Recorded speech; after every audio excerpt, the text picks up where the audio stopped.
ബംഗ്ലാദേശ് വിമോചനത്തിനായി നടന്ന ഇന്ത്യ പാകിസ്ഥാൻ യുദ്ധത്തെ തുടർന്ന് ഒരു വർഷക്കാലം പാകിസ്ഥാനിൽ തടവിൽ കഴിഞ്ഞ മുൻ സൈനികൻ ഇലന്തൂർ ചിറപ്പുറത്തു വീട്ടിൽ വി.ആർ. ശിവൻകുട്ടിക്ക് അരനൂറ്റാണ്ടിനിപ്പുറവും അന്ന് അനുഭവിക്കേണ്ടി വന്ന പീഡനങ്ങൾ ഓർമ്മയിലുണ്ട്.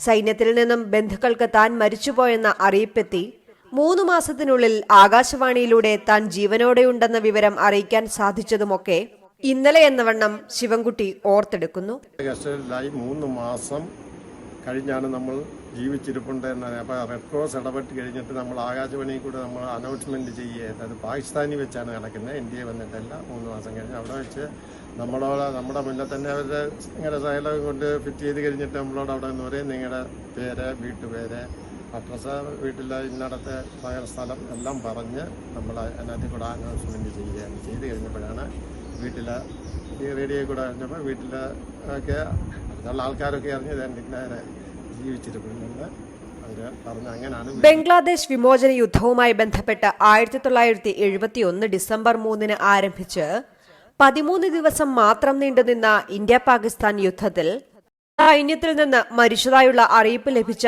ശിവൻകുട്ടിയുടെ ബന്ധുക്കൾ ഇദ്ദേഹത്തിനായി അന്ത്യകർമ്മങ്ങളും നടത്തിയിരുന്നു.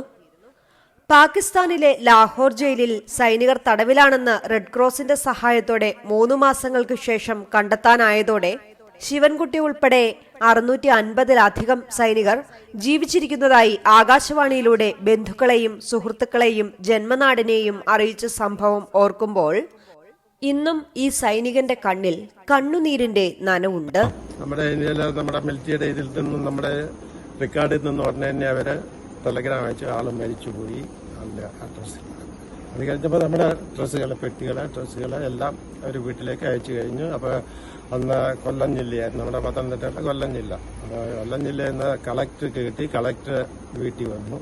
അന്ന് മരിക്കുന്നവർക്ക് ഒരു 5000 രൂപ കൊടുക്കും. 5000 രൂപ തന്നു കഴിഞ്ഞ് പിന്നെ നമ്മുടെ വീട്ടിൽ നമ്മുടെ മരണാനന്തര ചടങ്ങുകൾ മൊത്തം കഴിഞ്ഞു. പിന്നെ വലിയ 3 മാസം കഴിഞ്ഞപ്പോഴാണ് ആളെ ജീവിച്ചിരിപ്പുണ്ടെന്ന് അറിയുന്നത്. 1 വർഷം പിന്നെ പാകിസ്ഥാൻ ജയിലിൽ കിടക്കണം. 1 വർഷം കംപ്ലീറ്റ് കിടന്നു. ഡിസംബർ 71 ഡിസംബർ 17 അവരുടെ കസ്റ്റഡിയിലായി. പിറ്റേ ഡിസംബർ 72 ഡിസംബർ 18 ഞങ്ങളെ അവിടുന്ന് വിടുന്നത്. ശിവൻകുട്ടി മരിച്ചതായി കരുതി കുടുംബത്തിന് സർക്കാർ 5000 രൂപ ധനസഹായവും നൽകിയിരുന്നു. 1969 ജനുവരി മാസത്തിൽ തന്റെ 19ാം വയസ്സിലാണ് ശിവൻകുട്ടി ഇന്ത്യൻ സൈന്യത്തിൽ ചേർന്നത്. മദ്രാസ് റെജിമെന്റിൽ ജനറൽ ഡ്യൂട്ടി വിഭാഗത്തിൽ ജോലി ചെയ്തു വരുന്നതിനിടെ 1971 മാർച്ച് 25 ബംഗ്ലാദേശ് വിമോചന യുദ്ധം ആരംഭിച്ചു. ഇന്ത്യ പാകിസ്ഥാൻ യുദ്ധം തുടങ്ങി അതേ വർഷം ഡിസംബർ 3 രാജസ്ഥാനിലെ ഗദ്ര റോഡ് ഗ്രാമത്തിൽ നിന്ന് പാകിസ്ഥാനിൽ കടന്ന ഇന്ത്യൻ സൈന്യം കിലോമീറ്ററുകൾ മുന്നോട്ട് നീങ്ങി.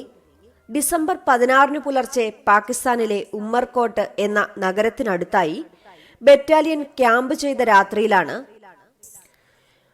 കാര്യമായ പ്രതിരോധമില്ലാതിരുന്ന പാകിസ്ഥാൻ സൈന്യം അപ്രതീക്ഷിതമായി പ്രതിരോധം ശക്തമാക്കിയതും ഇവരുടെ ബറ്റാലിയനെ വളഞ്ഞു നടത്തിയ യുദ്ധത്തിൽ കൂടെയുണ്ടായിരുന്ന പലരും വെടിയേറ്റു വീണതും ജീവൻ ബാക്കിയായ പരിക്കേറ്റ താനുൾപ്പെടെയുള്ളവരെ പാകിസ്ഥാൻ പട്ടാളക്കാർ ബന്ദികളാക്കി ജയിലിൽ അടച്ചതുമൊക്കെ ഇപ്പോഴും ശിവൻകുട്ടിക്ക് നീറുന്ന ഓർമ്മകളാണ്.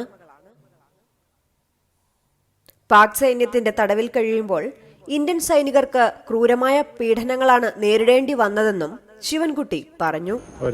ലാഹോർ ജയിലിൽ കൊണ്ടുവന്ന് ഞങ്ങളെ അവിടെ ആക്കി. ഞങ്ങളെല്ലാം കൂടെ ഒരു 600-650 പേരുണ്ടായിരുന്നു. ഇന്ത്യ എയർഫോഴ്സിന്റെ, ആർമിയുടെ എല്ലാം കൂടെ അവിടെ കടന്ന്. അപ്പോൾ നമുക്ക് ഇവര് ജയിലിൽ കൊണ്ടിട്ട് കഴിഞ്ഞിട്ട് ഇവർ ആഹാരമോ വെള്ളമൊന്നും നമുക്ക് അങ്ങനെ തരത്തില്ല. പിന്നെ ഒരു 3 മാസത്തേക്ക് ഇവർ നമുക്ക് 2 റൊട്ടി വെച്ച് തരും ഉച്ചയ്ക്ക്. വേറെ എല്ലാ ചാലും പച്ചവെള്ളം ഏതാണ് കിട്ടിയത്. പിന്നെ റെഡ് ക്രോസ് വന്ന് ഇടപെട്ട് കഴിഞ്ഞാൽ അവർക്ക് നമ്മൾ റിപ്പോർട്ട് കൊടുത്തു കഴിഞ്ഞതിന് ശേഷം അവർ വന്ന് നമ്മുടെ ഡീറ്റെയിൽസ് എല്ലാം എടുത്തു കഴിഞ്ഞതിന് ശേഷം അവരെ ഉച്ചയ്ക്കും വൈകിട്ടും റൊട്ടി തരാൻ തുടങ്ങി. അങ്ങനെ രക്ഷപ്പെട്ടു. പാകിസ്ഥാൻ തടവറയിൽ ആദ്യ 3 മാസം ക്രൂരമായ മർദ്ദനമാണ് സഹിക്കേണ്ടി വന്നത്. ഒരു നേരം മാത്രം ഭക്ഷണം, അതും 2 ബണ്ണ് മാത്രം, അല്പം വെള്ളവും. മരണം അടുത്തുകണ്ട നിമിഷങ്ങളിൽ നിന്ന് പ്രതീക്ഷയുടെ ചില സൂചനകൾ കണ്ടു തുടങ്ങിയത് തടവിലായി 3 മാസങ്ങൾക്ക് ശേഷം റെഡ് ക്രോസ് ഇടപെട്ടതോടെയായിരുന്നു മർദ്ദനം കുറഞ്ഞു. 2 ചപ്പാത്തി വീതം 2 നേരം നൽകാൻ ആരംഭിച്ചു. കൃത്യം 1 വർഷത്തിനു ശേഷം ഇരു രാജ്യങ്ങളും യുദ്ധത്തടവുകാരെ പരസ്പരം കൈമാറിയപ്പോൾ ശിവൻകുട്ടിയും ജയിൽ മോചിതനായി. 1 ലക്ഷത്തിനടുത്ത് പാക് പട്ടാള തടവുകാരെയാണ് ഇന്ത്യ അന്ന് കൈമാറിയത്. 1972 ഡിസംബർ 17-ന് ഡൽഹിയിൽ മടങ്ങിയെത്തിയ അദ്ദേഹം പിന്നീട് 17 വർഷം സൈന്യത്തിൽ തുടർന്നും പ്രവർത്തിച്ചു. തന്റെ 74-ാം വയസ്സിൽ ഇലന്തൂരിലെ വീട്ടിൽ ഭാര്യ ശാരദാമണിക്കും മക്കൾക്കുമൊപ്പം വിശ്രമജീവിതം നയിക്കുകയാണ് ശിവൻകുട്ടി. ബംഗ്ലാദേശ് എന്ന രാജ്യമുണ്ടാകാൻ തന്നെ കാരണം ഇന്ത്യൻ സൈന്യത്തിന്റെ ധീരതയും ത്യാഗവുമാണെന്നത് വിസ്മരിച്ച ആ രാജ്യത്തിന്റെ ഇന്നത്തെ അവസ്ഥയിലും അവിടുത്തെ സർക്കാരിന്റെ ഇന്ത്യാവിരുദ്ധ നിലപാടുകളിലും യുദ്ധത്തിൽ ജീവൻ ബലി കൊടുത്ത അനേകം സൈനികരുടെ കുടുംബാംഗങ്ങളും